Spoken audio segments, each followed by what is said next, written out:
as a result of what happens in legislatures. Yes, you got to win those fights. The left is trying to impose its agenda through a wide range of arteries in our society, including corporate America. So we have fought against corporate wokeness. We are going.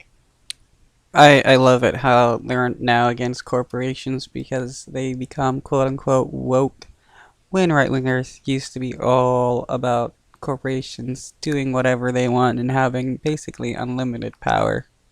All out against ESG, this environment, social governance. We've banned ESG in our pension investing.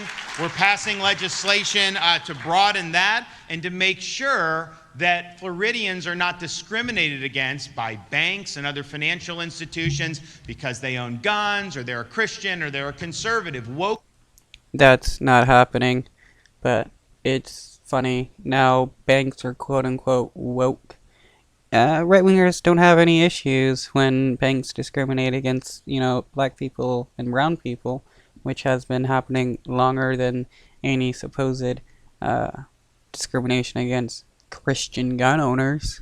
Woke banking is using the financial might of Wall Street and some of these other entities and using that to try to impose an agenda on you which could never win at the ballot box. They're not accountable to anybody. They simply try to do this and they try to say that they're for social justice. So we recognize that as a threat to freedom in the state of Florida. We also recognize Yeah, Florida also thinks books are a threat, so should we actually, trust what people like Desantis thinks are threats? threat to government colluding with some of these folks. And one of the things we're going to ban in Florida this year is the idea of a central bank digital currency that they're trying to do. This is. Oh, so now digital currency is woke?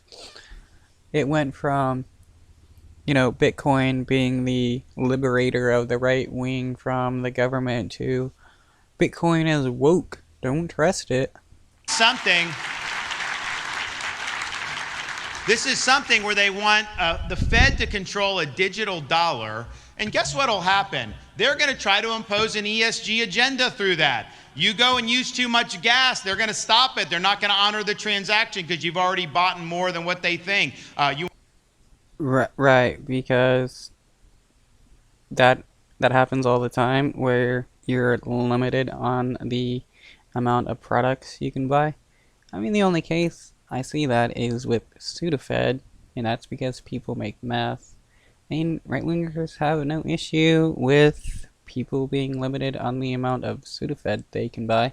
Not saying that, people should be making meth. It's pointing out that also it's just very rare that you're limited on the number of items you can buy or the amount of goods you can get at one time. But when it does happen, right-wingers don't care. You want to go buy a rifle, they're going to say, no, you have too many of those, you can't do it. So it's ceding the power of our financial freedom to a central bank, which does not have our interests at heart. So I think all states need to band together, need to say we're not doing this central bank digital currency, and we're going to let you be in charge of your own finances. Wow. Now, digital currency prevents people from being in charge of their own finances. When before, again, it was supposed to be the liberator, a decentralized currency that was untrackable by the government and stuff. And now it's, hey, these currencies are woke. But what we've seen, whether it's education, whether it's the bureaucracy, whether it's corporate America, is there is a left-wing agenda that is being imposed on our society. And in Florida, we've just said no. We said we recognize this as a threat across the board, and we pledge to fight the woke in the schools. We pledge to fight the woke. We're gonna fight the woke in the streets, in the schools, in the fields, in the skies. It's like, what is the woke? Nobody's ever able to define what woke is.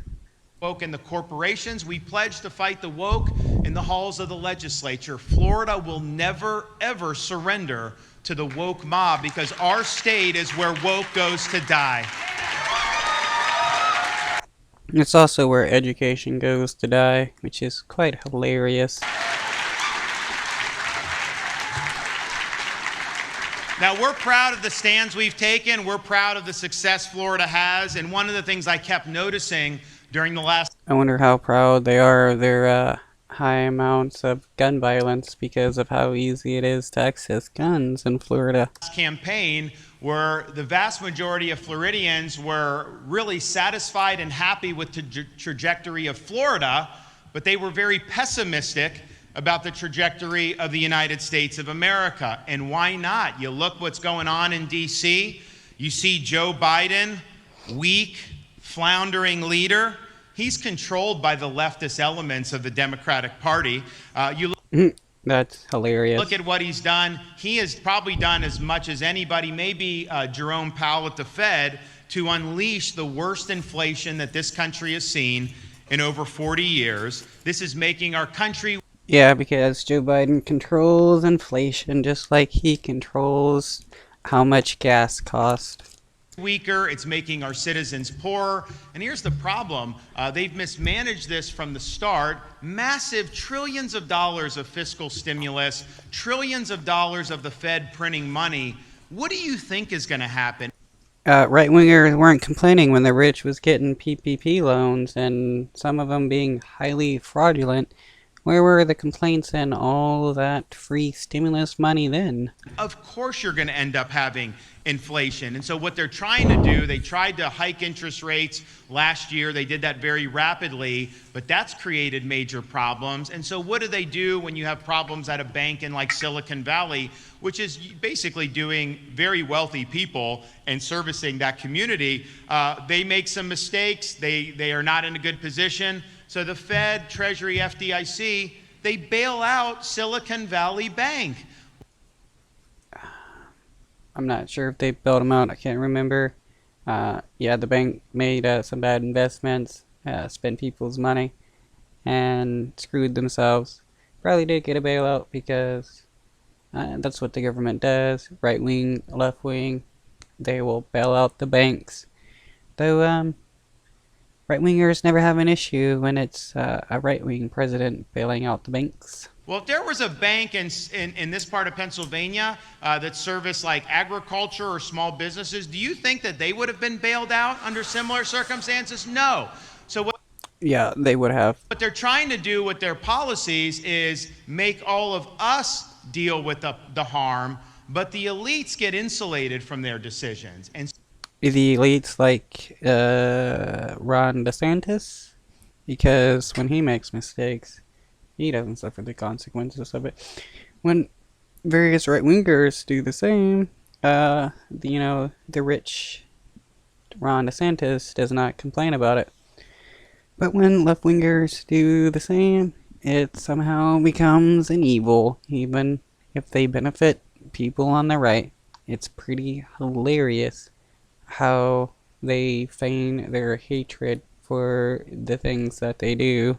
So they've now pumped another $400 billion back into the economy. That is going to increase inflation. And so we've got some look, I'm happy with Florida's economy. We're clicking, but all these other things that are coming on the top with the inflation, the interest rates, and all the regulation, it's causing big problems. And I think, unfortunately, there's likely to be stormy days ahead. Part of the reason is Biden's waged war. Stormy Daniels ahead? Or on our own domestic energy production. We have resources here in this country that we need to be using and using to the hilt.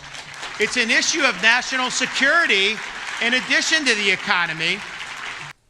Yeah, digital currency is a national security threat.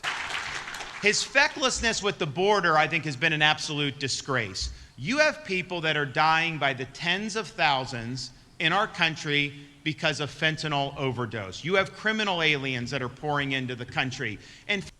Yeah, and Biden is kicking them out or preventing them from coming into the United States, which is something the right wing likes, but somehow because it's a left winger doing it, there's still something wrong.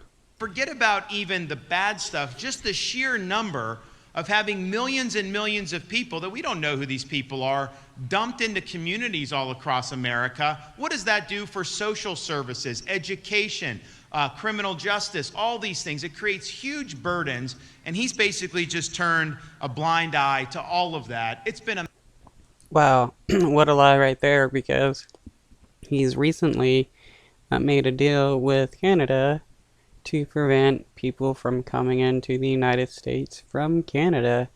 So to say that Biden isn't doing anything, no, he's being very racist and kicking out freaking brown people trying to come to the United States seeking asylum, which right wingers should be happy about, but because it's a left winger doing it, they're still unhappy. massive dereliction of duty. And of course, he sits atop an unaccountable administrative state. This is an administrative state that is not answering to the American public. They don't serve the interests of we the Well, that's funny. Unaccountable. They want right wingers to be unaccountable, especially like people like Trump and stuff. But when it comes to a left winger, oh no. Now they've suddenly become a dictator because they're a left winger. American people. They loom over the people and they impose their will on the people. Ronald Reagan used to say the most frightening words in the English language, or I'm from the government and I'm here to help. And when he said that, he was Right, a president saying, hey, don't trust me or the government, while they worship Ronald Reagan in Big Brother when it benefits them. It's hilarious how they pretend to be against the government, but they sure do love using the government when it benefits them, like, taking away people's rights, making laws against transgender people. So, this idea that right-wingers are small government or anti-government is one big lie. identifying the problems with kind of the Great Society run amok, some of the things that happened in the 60s and 70s. He was right about that. I think the difference between his time and our time is, yes, the bureaucracy still does all those things, but the bureaucracy has become weaponized against people that the elites don't like. And when he means by the elites don't like, he means right-wingers, because when the government is weaponized against trans people or the LGBTQ community, all of those people, black people, women, right-wingers don't care whatsoever. They celebrate the weaponization of the government because it means they can take away people's rights. You know what to do. Like, share, and subscribe. Peace.